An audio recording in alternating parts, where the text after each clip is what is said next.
Hello, this is Mr. Hornby 83, and as promised, I am going to do a block. I'm going to do a review of the Toonami block, 7 shows. I'm going to start with Samurai Jack. Pretty much, it's pretty much focusing on the love story that's developing between Ashi and Jack. And at the end, you see that pays off at the end of the episode. They get stuck in a prison where there's some rare creatures and all that, and that's pretty much the gist of the episode, where they're stuck in that fortress. They had an encounter with some green tigers earlier in the episode, but they get stuck in this prison with weird creatures, and then there's this one creature that's after them, and they eventually defeat it, and then at the end, they end up kissing each other, and but the weird thing is, for the preview of next week, we don't see Ashi in it. So either Jack told her to stay somewhere safe until he came back, or something. We'll have to find out. That'll probably be at the beginning of the episode when he probably tells her to stay somewhere safe. But yeah, we'll find out at the beginning of next week's episode. This season of Samurai Jack's been pretty good though, and it's been the darkest season too. So next up, let's get to Dragon Ball Super and Dragon Ball Kai. First off, I'm going to go through Super real fast.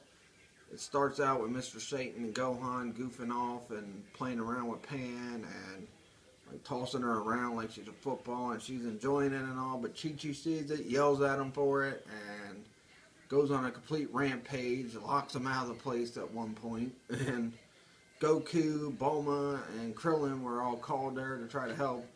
Bulma says, "Oh, I'll talk to Chi-Chi." She talks, but first they're complaining about the Saiyans, Goku and Vegeta, and then Bulma talks about how Vegeta was training with Whis, and Goku's like, "Vegeta's doing what?" and just busts through the wall. It's very funny. Starts freaking out. He's like, "I've been farming and Vegeta's been training with Whis," and it's just, it's hilarious. But now Dragon Ball Kai, pretty much what happened there was Vegeta just breezed through Kui, and then Goku took on Yakam and frickin' beat him easily. And then Babidi's shocked, even at one point when he sees the meter and sees how much power Goku's got, he's like, "Oh my god, how come you didn't tell me there was people this strong?" And Deborah's like, "Well, when we scanned this planet 300 years ago, there was nobody this strong on this planet."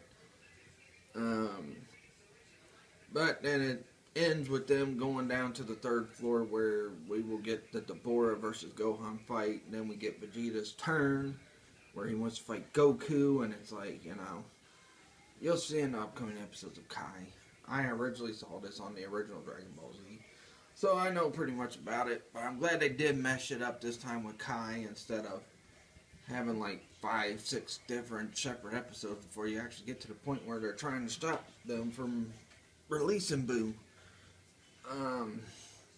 Now to Attack on Titans, which, let me clarify something before I say this. Yes, Dragon Ball Super is a new current anime, but it's based on nostalgia from Dragon Ball and Dragon Ball Z. I'm talking in the terms of best original anime they've done recently in a period. That's Attack on Titan. And most of the episode, everybody's trying to find out where all the Titans have attacked, and actually that's pretty much been, I think, the first 3 episodes. They've just been, last week I know Sasha almost got killed by a Titan, but her dad saved her. Then they start talking to Eren about possibly, using when he turns into his Titan form, using some of his skin to fix the wall, because it broke toward the end of season 1. I don't know how many seasons they've done of this show, but I don't think 2 seasons is enough to really get it to, to the final climactic battle that it deserves. Now, one thing I have noticed in this new season, there's a new Titan. Looks like a giant Bigfoot or freaking giant ape or whatever. But I think he's the leader because every time he says something to them, they listen. Well, except for one in the first episode, disobeyed his orders. Which, by the way, I thought the way season 1 started last year started out dark. This one was even darker because one of the main characters from last season got eaten by a Titan. Well, with the help of the big giant ape or Bigfoot looking thing. Get off that tape. Ape or giant Bigfoot thing. And like I said, I think he's the leader. And alright, now on to Hunter x Hunter. No, not Hunter x Hunter yet. Tokyo Ghoul. This episode kind of picked up where the last episode left off, which was... Oh, shoot, I done forgot. Except for Toga. All the main characters are taking on this guy that keeps wanting to devour, I guess, the main character, and I done forgot his freaking name. But they're all trying to save this girl that one of the other main characters are in love with. Like I said, I forgot. I watched all these last night and had a lot on my mind today. So, but they end up beating the guy. Toga did. She defeated him. She was gonna kill the other one's girlfriend, but she said she was pretty, and it kind of threw her off balance. Like, what? Who would think I'm pretty with the way I am and all that? Now, this show,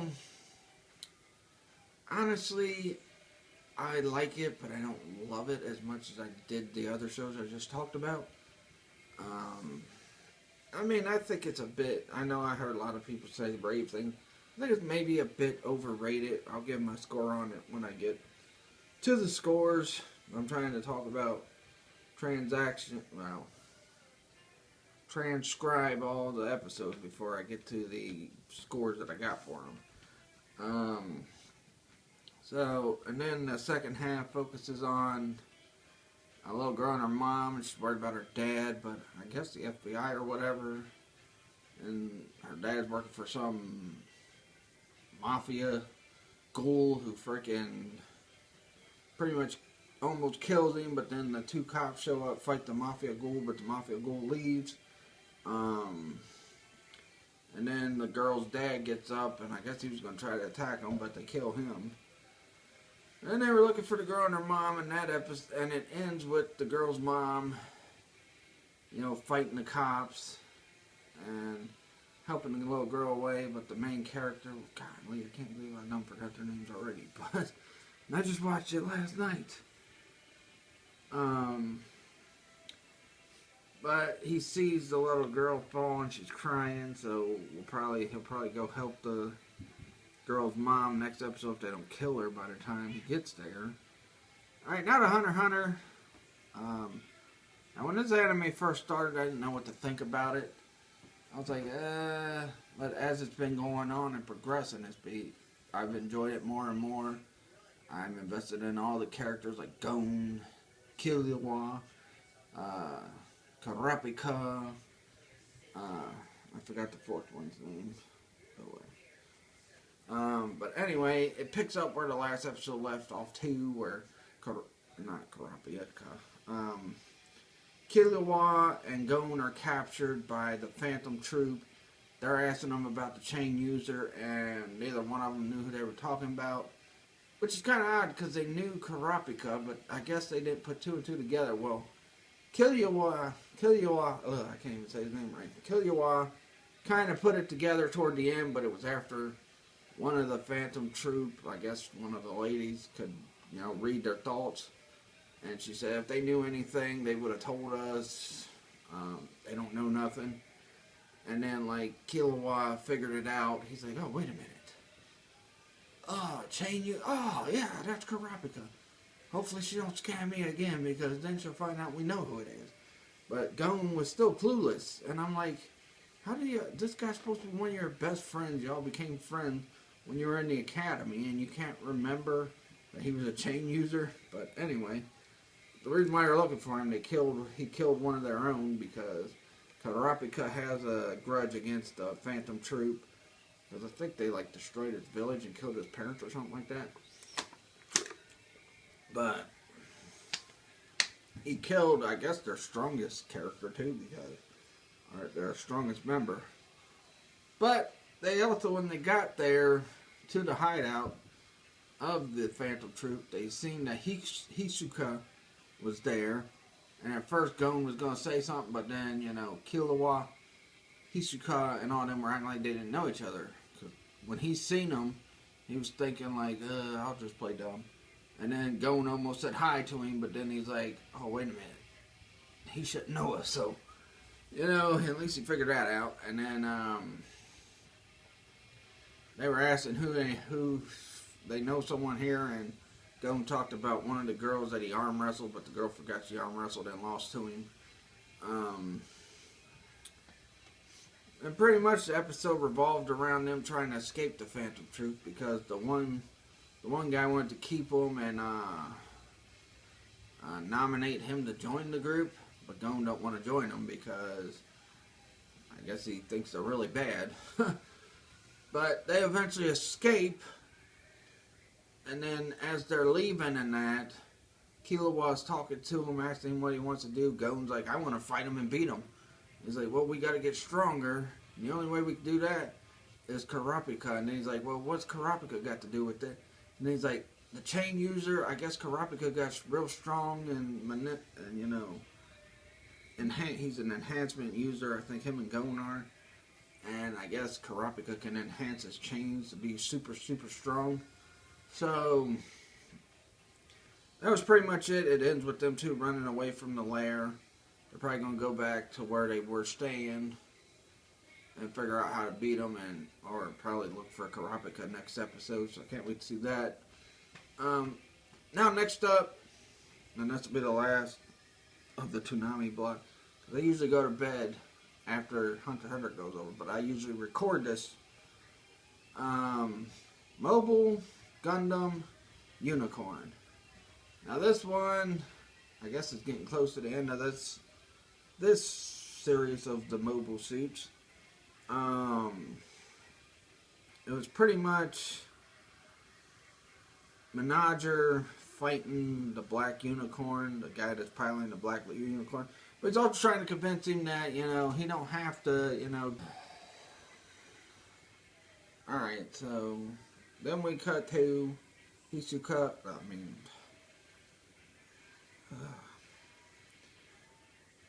Menager's brother, and I'm guessing it's his grandma, I don't know. But she's basking in the glory of, the short-term, I guess it was Rebel and Federation alliance, which I guess is now split up. And then we have Lady, I think Kyote or something like that. Kyote or something like that coming. She tells Menager, because Menager's trying to tell the guy he's fighting, like, look, we care about you. You don't have to do this, this, and that. He's not listening. He just wants to destroy Menager. So Lady Kyote or whatever comes up, tells her, just go take care of this. I'll take care of him. And that's pretty much, I think, where the episode ends. And now I'm going to give my scores real fast. Samurai Jack. I love this new season. I think it's the darkest Samurai Jack season ever. I'm going to give it a 5 out of 5. It's a good episode. Good action. I'm going to give Kai and Super a grade together. They're going to get 4 out of 5. Attack on Titans. Been non-stop awesomeness since it came back on. 5 out of 5. Tokyo Ghoul. I'm not too fond of the show, like I just said. I'll give it a 3.5 out of 5. Hunter x Hunter, love where, I love everything going on. I still don't get what Hikuza's, end game is, because a couple episodes back he was just talking to Karapika about taking out the Phantom Truth, but we'll figure out in future episodes. 5 out of 5. Mobile Unicorn, the only two mobile suit shows I liked was last year's Mobile Suit Iron Butted Orphan. That was a really good show. And the one that came out in fall of 2002. But I'm going to give this, I'll give it a 3 out of 5. Mobile Unicorn, 3 out of 5. That'll do it for this. Please like this video, leave a comment, subscribe for more. Taking a 2-week break from YouTube, but I will be back with a video. I'll talk more about that in my Facebook fan page, or my Facebook Live this Friday. So please like this video, leave a comment, subscribe for more. Follow me on my Facebook fan page, Mr. Hornby 83 Topics. Follow me on Twitter at Mr. Hornby 83 Topic, or at Mr. Hornby 83. And until Friday, I'll probably do a vlog to explain something though. But till Friday, peace out.